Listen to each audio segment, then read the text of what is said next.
يعني. وهنا ام بي سي محطه كبيره يعني ومحترمه وليها متابعين إمم. كبار يعني.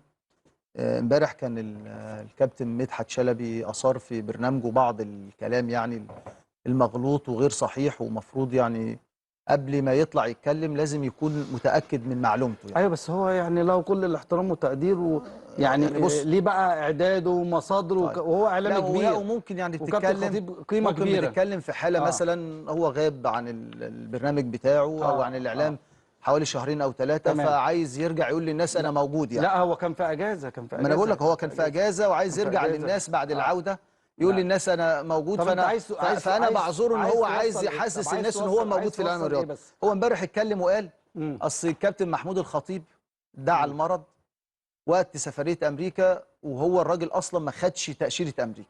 إمم، لكن انا النهارده وانا معاك على الهوا ان انا وقتها كنت انا يعني بخلص اجراءات الكابتن محمود الورقيه في السفاره والكلام ده كله. أيوه، فانا بس عايز اوريك، اتفضل كده شوف كده على الهوا. إمم. بتشوف ولا تلبس النضاره؟ لأ، هالبس النضارة. دي تاشيره مين؟ دي تأشيرة كابتن خطيب. من كام لكام؟ 2025 ل2030.